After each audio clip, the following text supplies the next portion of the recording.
오늘도 찬양하심으로 승리하시는 모든 교우님들 되기를 바랍니다. 오늘 우리가 함께 읽은 세 본문의 말씀, 열왕기상 8장에 나와 있는 말씀은 솔로몬이 하나님 앞에 성전을 짓고 봉헌기도, 헌당 기도를 하는 기도의 내용입니다. 마태복음 12장은 교회의 주인은 하나님이시고 안식일의 주인도 인자이시다, 그 말씀을 주셨습니다. 고린도전서 3장에 나와 있는 말씀도 성전과 교회에 관한 말씀인데, 결론적으로 보게 되면 우리가 주님을 모시고 있으면 우리 자신이 하나님의 성전이라고 하는 그 말씀을 오늘 고린도전서 3장은 말하고 있는 것입니다. 우리가 성전과 교회에 관한 말씀들은 여러 번 나누었습니다. 성전은 히브리어 바이트, 헬라어로는 히에론, 이 단어를 쓰고 있는데 공통되게 거룩한 건물입니다. 하나님의 집을 말하고 있는 것이고요. 보여지는 외형적인 건물입니다. 근데 교회는 그 의미를 조금 달리하고 있습니다. 그것은 에클레시아, 여러 번 이야기했습니다만 주의 몸의 지체로서 하나된 성도들의 모임을 말하고 있는 것입니다. 두 가지 의미가 같지 않아 보여서 조금은 우리가 혼란스러워 할 수도 있는데, 이거를 요약을 해보면은 하나님의 집에 모인 성도들, 그렇게 요약을 해볼 수가 있습니다. 이거를 조금 더 깊이 있게 해석을 해보면 교회가 바로 성도고, 성도가 주님의 몸된 지체로서 또 교회라고 하는 이야기입니다. 더 의미 있게 얘기를 해보면은 교회 공동체, 회중이라고 하는 의미를 담고 있는 것입니다. 다시 말해서 교회는 무엇입니까? 교회는 주님의 몸을 이루고 있는 이 하나된 공동체, 이 교회의 정체성을 말해주고 있는 것입니다. 교회가 교회다워지고 또 성도가 성도다워지려면은 이 정체성을 끊임없이 가지고 나가야 되거든요. 그 정체성에 비추어 볼 때에 사실 부족한 것이 여기저기 적지 않습니다. 다 비추어 보면은 부족하고 문제가 많이 있고, 또 이거를 언제 해결할 수 있을까 조금 힘겨워하는 그러한 부분들도 있습니다만, 그 정체성은 우리가 아니라 이미 주님께서 말씀을 통해서 우리에게 주신 것입니다. 우리 모든 성도들은 그곳을 목표로 삼고 오늘을 살아가는 것입니다. 그렇기 때문에 지금 우리는 준비가 덜 돼 있지만 그 목표를 가지고 살아가고 있기 때문에 우리는 교회의 정체성을 가지고 있다, 성도의 정체성이 있다, 이렇게 말하고 있는 것입니다. 그 정체성을 향하여 우리가 몸부림치는 일, 그 일을 하지 않는다라고 한다면은 우리는 끊임없이 분열될 수밖에 없고, 그 정체성을 향해서 우리가 끊임없이 기도하지 아니하면 우리 주변에 이단 사이비는 준동할 수밖에 없는 것입니다. 최근 3년간 코로나와 경제 파탄으로 교회가 상당히 많이 침체가 되었습니다. 그 이전부터 교회의 침체 원인을 여러 번 이야기했는데, 그때 나온 이야기는 외적인 성장에 따른 내적인 침체라 이야기를 했습니다. 교회가 겉모양으로만, 건물로만, 그리고 이 크기로만 성장하다 보니까 성도들의 마음속에 하나님의 품성, 영성이 상실되었다는 이야기죠. 그러나 그것을 엄밀히 보게 되면, 그거를 더 정확하게 이야기를 해본다고 한다면, 사실은 교회가 예수님을 잃어버린 거라고 해도 과언이 아닙니다. 예수님을 잃어버렸다고 한다면은 사실은 복음을 잃어버린 거라고 해도 과언이 아닌 것입니다. 교회는 예수님을 모시고 예수님을 증거하는 곳인데, 교회가 예수님을 잃어버렸다, 우리 믿는 사람들이 들으면은 너무나도 충격적인 이야기가 아닐 수가 없는 것입니다. 혹자는 그렇게 이야기를 합니다. 비평가들이죠. 교회에 예수님이 없는데, 교회에 복음이 없는데 누가 교회를 오겠는가, 이런 아주 쓴소리를 했습니다. 교회가 복음 전하자, 교회가 예수님을 전하자 하는데 입으로는 외치고 있습니다만, 세상, 그리고 세상 사람들이 그래, 교회 가서 예수님을 만나고 내가 그 복음대로 살아야지, 그런 마음이 과연 드냐라고 하는 것입니다. 물론 여러 가지 요인들이 있어요. 건물만 크지 교회성, 성도됨을 잃어버렸고, 코로나와 경제적인 파탄 중에도 교회가 교회의 모습을 갖추지 못했기 때문에 그런 인식이 있을 수 있다라고 생각이 되지만, 우리가 더 엄밀히 보게 되면은요, 우리 각 사람, 각 성도, 아니 우리 자신, 지금 솔직하게 이야기합니다. 제 자신 마음속에 있는 예수님이 과연 있느냐, 내가 정말 내 마음속에 복음이 있느냐라고 하는 그 질문 앞에 우리는 다시 한번 내려놓고 우리 자신을 바라봐야 되는 것입니다. 그래서 그분은 더 쓴소리로 이야기합니다. 예수님을 증거하려면, 복음을 증거하려면 믿지 않는 세계의 복음을 증거하는 것보다는 이제는 오히려 기독교 교회 안에 성도들에게 예수님을 증거해라. 기독교 교회 안에 있는 모든 교회들에게 예수님을 증거해라. 이러한 쓴소리를 했습니다. 상당히 비관적인 그러한 표현이기도 합니다만, 그러나 믿는 사람들은, 정말 진실로 하나님을 바라고 원하는 사람들은 이 이야기를 결코 비관적인 이야기로만 듣지 않습니다. 오히려 이러한 이야기를 들을 때마다 사실 이 이야기 속에는 복음에 대한 열정이요, 예수님에 대한 열정이 느껴지는 간증으로 받아들일 수가 있는 것입니다. 우리 성도님들도 제가 지금 말씀드린 이 내용 비관적으로 들리십니까? 아니면 정말 예수님에 대한 열정, 복음에 대한 열정으로 들려옵니까? 우리가 이 질문 앞에 이 시간 우리 자신을 바라보면서 말씀을 들었으면 좋겠습니다. 그렇습니다. 교회의 주인은 하나님 한 분뿐이십니다. 우리 교회 홈페이지를 보신 적이 있으십니까? 거기 맨 처음에 교회 소개를 보면은 우리 교회가 처음 출발할 때부터 고백했던 내용이 있습니다. 교회의 주인은 하나님 한 분뿐이십니다. 이렇게 이야기하면서 시작이 됐습니다. 지금까지도 그것을 지향점으로 삼고 우리가 믿음 생활을 하고 있는 것입니다. 다소 하나님이 주인이신데 주인 행세를 하고 있는 다른 그 무언가가 우리 안에 들어와 있을런지는 몰라도, 그래도 우리는 끊임없이 하나님을 우리의 주인이시고 교회의 주인이심을 고백하면서 그거를 지향점으로 여기고 오늘 여기까지 우리가 신앙생활을 하고 있는 것입니다. 오늘날 교회의 주인, 오늘날 우리 믿음의 주권자는 과연 누구이십니까? 우리라고 감히 말하지 않습니다. 그것은 예수 그리스도라고, 하나님이시라고 우리는 분명하게 이야기를 하고 있는 것입니다. 오늘 박순호 권사님이 새 본문을 봉독을 하셨는데요, 열왕기상 8장에 나와 있는 말씀, 솔로몬이 하나님께 성전을 건축하고 봉헌기도, 헌당기도를 하고 있는 내용인데요, 그 준공식에 성전 자체 건물, 정말 가장 아름다운 건물이지요. 그 건물에 대한 관심보다는 그 건물 안에 있는 하나님의 이름이 있는 곳, 여기에 집중해서 기도를 하고 있는 것을 보게 됩니다. 오늘 중간 짧은 부분만 우리가 읽었습니다만 8장 전체를 한번 읽어보면은 성전 건물 자체, 거기에 대한 내용들이 그렇게 많지 않습니다. 건축을 할 때에는 규칙대로 규례대로 이렇게 지어라, 이렇게 지차, 하나님 말씀과 규례가 있습니다만은 성전을 다 짓고 나서 기도할 때는 건물에 대한 이야기가 있는 곳이 아니라 하나님의 이름이 있는 곳이기 때문에 우리는 정말 하나님 앞에 기도를 드리고 이 성전의 주인은 오로지 하나님 한 분뿐임을 다시 한번 확인하게 되는 것입니다. 심지어 이렇게 기도하고 있습니다.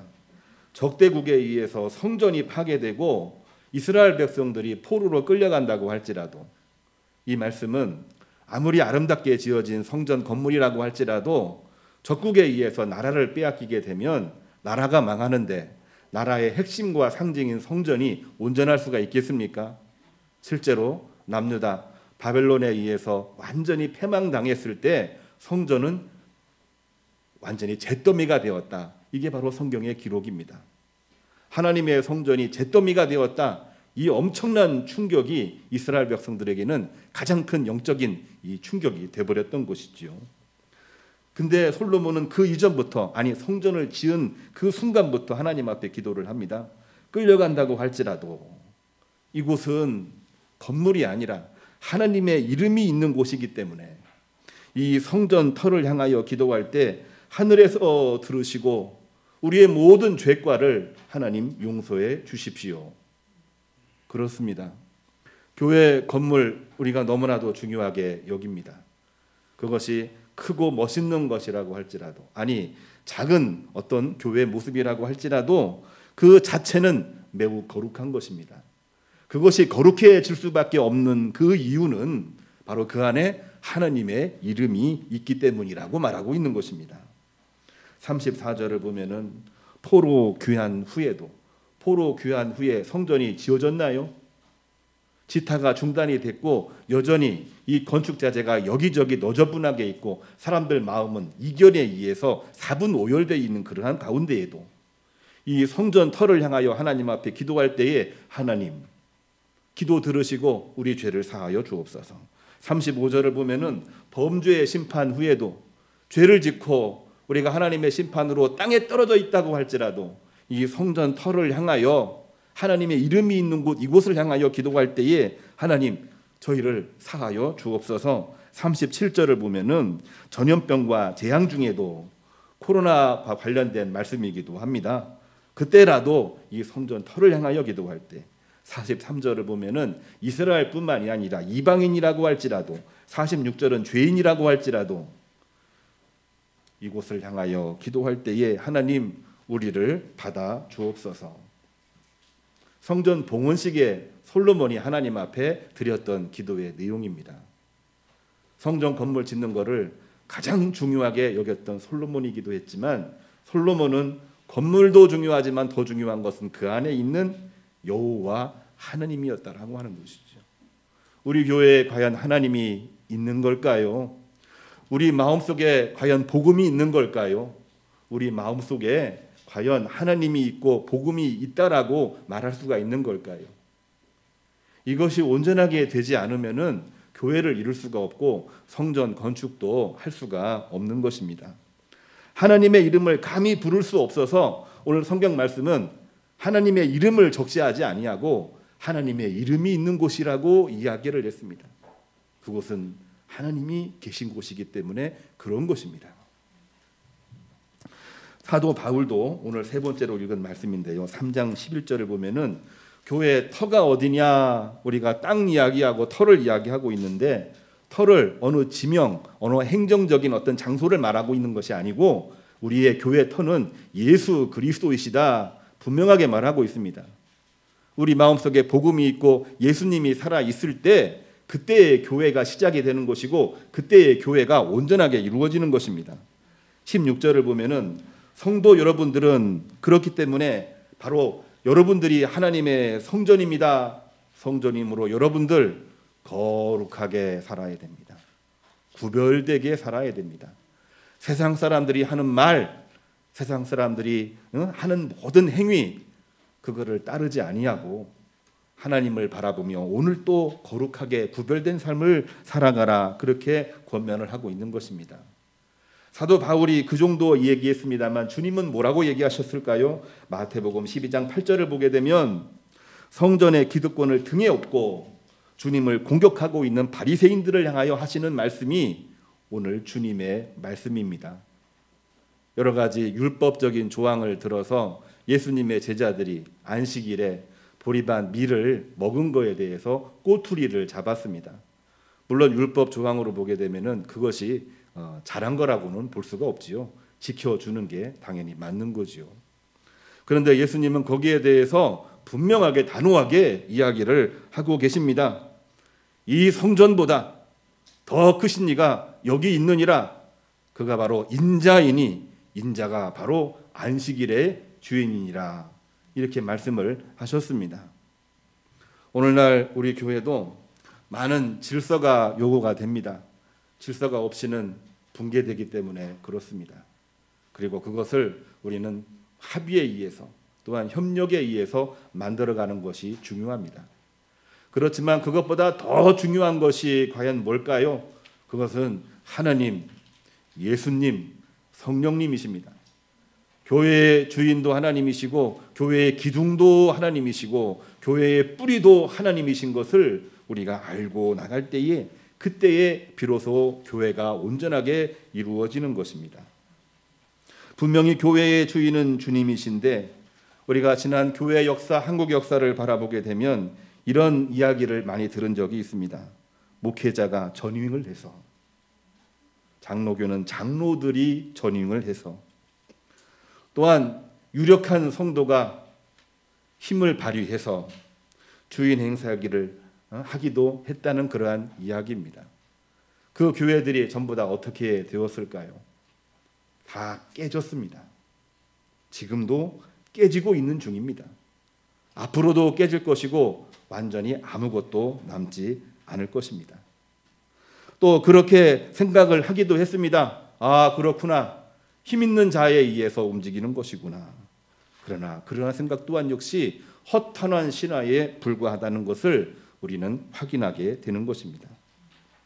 우리가 하나님, 예수님, 성령님의 말씀과 그 복음으로 살아간다고 하는 것은 하나님의 말씀으로 살아가는 것이고 하나님의 지혜로 살아가는 것입니다. 그것을 모르는 교우님들은 한 분도 안 계십니다. 하나님의 말씀, 하나님의 지혜를 인정하지만 현실을 바라보면은 결국에는 육체적인 힘이 아닐까요? 그러한 이야기들을 너무나 많이 하고 있습니다. 그렇습니다. 육체적인 힘이 있어야 뭐든지 할 수 있죠. 내 보물이 있는 그곳에 마음도 있느니라. 이 말씀과도 같이 거기에 모이는 것은 우리가 막을 수가 없는 것입니다. 그러나 그것이 하나님의 영광을 위해서 연합되고 하나되고 거룩함으로 가지 못한다라고 한다면은 결국에는 무너지고 마는 것입니다.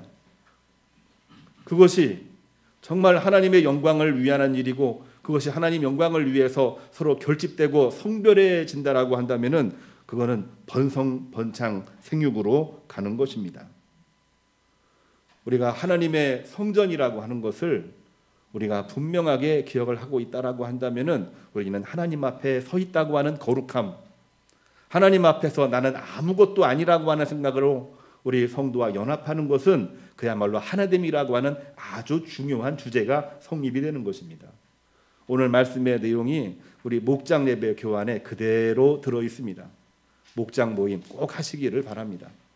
읽고 성찰하고 다시 한번 우리가 어떻게 해야 되는지 한번 우리가 기도하면서 우리 자신을 바라봐야 되는 것입니다. 하나님 앞에서 성별되는 것을 거룩함이라고 말하고 주님의 몸으로 하나 된다라고 하는 것을 우리가 이야기를 하고 있는데 결코 이게 쉬운 게 아니죠. 하나님 앞에서 성별되는 게 결코 쉬운 일입니까? 여러 사람이 있는데 여러 사람이 하나로 마음이 모아지는 것이 결코 쉬운 일입니까? 쉽지도 않습니다. 그러나 저는 목회자니까 지향점을 가지고 목표점을 가지고 말씀을 선포합니다.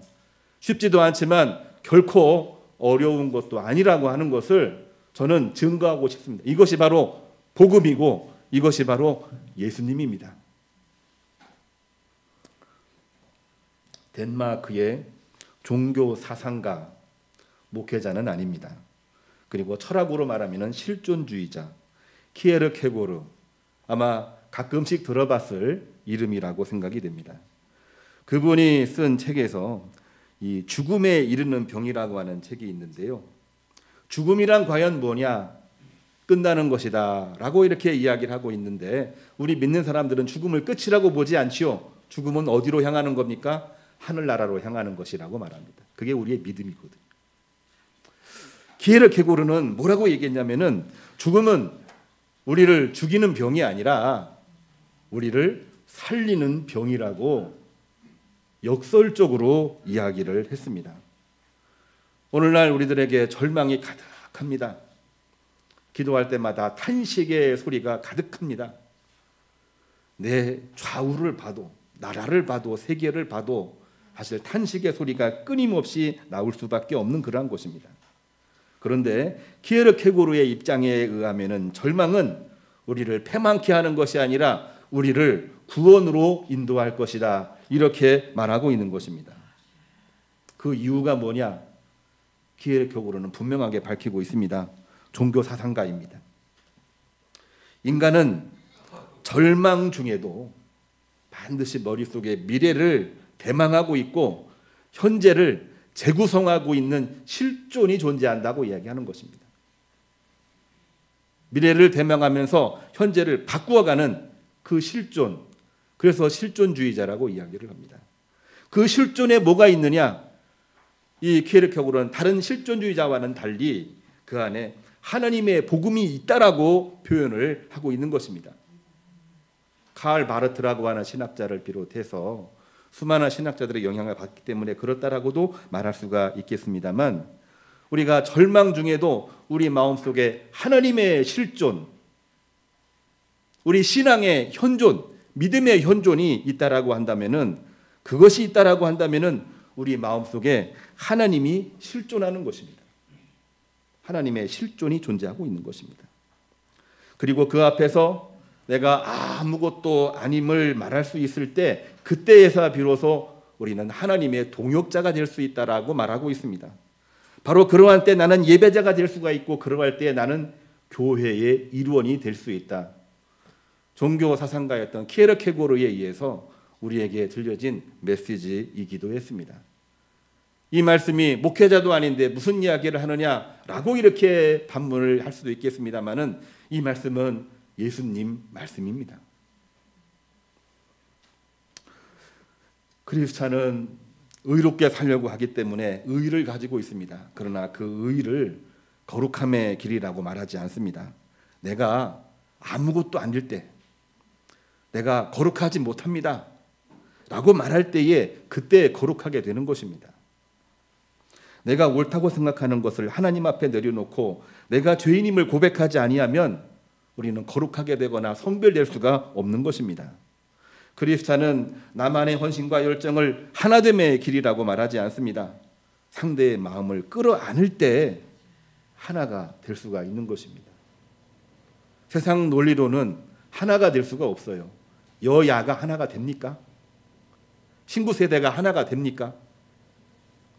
오늘날 수많은 이슈들이 있는데 이슈들마다 이권이 들어있기 때문에 그 이권, 결국에는 물질이고 돈이죠. 그것만을 바라보고 있는데 하나가 될까요? 우리가 많이 하는 이야기들이 있지 않습니까? 사람들이 배신합니까? 돈이 배신하지요. 인간을 변호하기 위해서 인간은 배신하지 않습니다. 돈이 배신하는 거 아닙니까? 그렇습니다. 다음에 돈을 벌면 그때 갚겠습니다. 돈이 안 벌렸어요. 돈을 벌려고 노력하는 그 사람이 사실은 못한 건데, 돈이 배신해서 나는 이렇게 됐습니다. 근데 수많은 사람들은 물질과 돈을 신격화시켜 나갑니다. 있다가도 없는 것이고, 많지만 하루 순간에 사라지는 것이 물질이고 돈이고 권력입니다. 이거를 우리가 분명하게 알고 있는데, 그것을 신으로 모셔놓고 살고 있는 게 오늘날 교회의 모습이기도 하고, 또한 신앙인의 모습 속에도 그 부분이 존재하고 있는 것입니다. 하나님의 은혜가 없이도 나는 잘 살고 있는 것을 너무나 많이 봤어. 하나님의 은혜는 중요하지만 그거 없이도 결국에는 이 사회가, 아니 심지어는 교회도 힘에 의해서, 물질에 의해서 결국에는 움직이는 거 아닌가, 그런 마음들을 우리가 가질 수가 있는데, 모든 것들은 다 변화되고 다 사라지지만 영원히 사라지지 않는 것은 여호와 하나님, 예수님, 성령님이심을 우리가 분명하게 기억을 해야만 되는 것입니다. 바울은 이렇게 이야기하고 있습니다. 오늘 이 고린도전서 3장에 있는 말씀 보게 되면은, 우리는 성전에서 주님의 몸을 입고 있기 때문에 누구든지 이 성전을 더럽히면은 멸망당할 것이라 경고까지 하고 있습니다. 주님의 몸된 교회를 우리가 아름답게 만들어 가는 것이 우리에게 중요한 것입니다. 내려놓아야 돼요. 그리고 인정해야 됩니다. 그리고 그렇게 가려고 우리가 목표점으로 가야 됩니다. 여기저기 보게 되면 사실 다 흠집입니다. 흠집. 거룩함과 하나됨은 우리의 미숙함과 연약함을 끌어안고 어둠 뚫고 빛으로 오시는 주님을 따르는 것입니다. 주님을 우리의 실존으로, 우리 안에 실제 존재하는 하나님으로 우리가 모실 때에 하나님 나라 천국을 목표로 삼고 죽음의 현장에 생명을 불어넣을 수가 있는 것입니다. 중요한 것은 우리가 하나님의 성전임을 기억하는 것입니다. 우리가 교회입니다. 우리가 교회인데 다른 무엇을 따로 세운다는 말입니까? 우리가 온전하게 교회가 될 때에 교회는 저절로 자연 발생적으로, 아니 하나님의 은혜로 세워질 수밖에 없고 세워주시는 것이 바로 교회인 것입니다. 이것이 우리의 실존입니다. 그리고 교회의 현존입니다. 성령 충만하지 아니하고는 불가능합니다. 예배와 기도로, 또한 교회의 교회성과 성도됨으로 마음 모아 힘차게 나아갈 때에 하나님이 거기에 부어주시고 하나님이 크게 일으켜 세워주시고 그러한 가운데 역사가 일어나는 것입니다. 오늘 시편 100편 4절도 이렇게 말하고 있습니다. 절망 중에도 우리가 성전에 들어갈 때에는 하나님 앞에 감사함으로 나갑시다. 우리 교단 헌법에도 예배가 무엇인가? 감사함으로 하나님 앞에 나아가는 것이 예배라고 얘기했습니다. 그렇습니다. 추수감사절 하루 앞둔, 아니 한 주 앞둔 오늘 주일이긴 합니다만 뭐 여기저기 감사할 내용들이 하나도 없습니다. 분노도 막 나오고 그리고 절망도 나오고 분노와 절망이 왔다 갔다 하는 거죠. 상당히 위험한 그러한 때입니다. 그러한 때에 우리가 눈을 들어서 하나님을 바라보고, 그래도 우리가 살아있고 내가 지금 하나님의 실존을 내가 지금 가지고 있고 그러한 믿음으로 우리가 예배에 참여하고 있는 것입니다. 맥주감사절 대서양을 건너서 매사추세츠 미국의 신대륙에 도착했을 때에 그들은 아무것도 없었습니다. 농사를 지어도 흉년이었고 인디안의 공격도 있었고 감사할 것이 뭐가 있습니까? 그러나 그러한 중에도 하나님을 찬미하면서 모든 일들을 하나씩 하나씩 목표를 정하고 하나씩 하나씩 해결해 나갈 때에 오늘날의 미국을 일궈냈던 시발점이 되었고 동력이 되었고 그것이 하나님의 신앙이 되었던 것입니다. 우리가 추수감사절 일주일 앞두고 있는데요. 이번 주간 우리가 다른 때도 늘 그렇게 해왔습니다만 이번 주간 더 특별히 하나님의 이 은혜를 생각하면서 감사하시고 또한 우리 연합하시고 그러는 가운데 하나님이 가장 기뻐하시는 추수감사 제단 만드시기를 주님의 이름으로 축복합니다. 이런 교회 만듭시다. 이런 교회가 되고 이런 성도가 됩시다. 그러한 마음을 가지고 오늘 파송 찬양을 이런 교회 되게 하옵소서. 아마 들어본 교우님들도 있으실 텐데요. 음악도 있지만 우리 가사에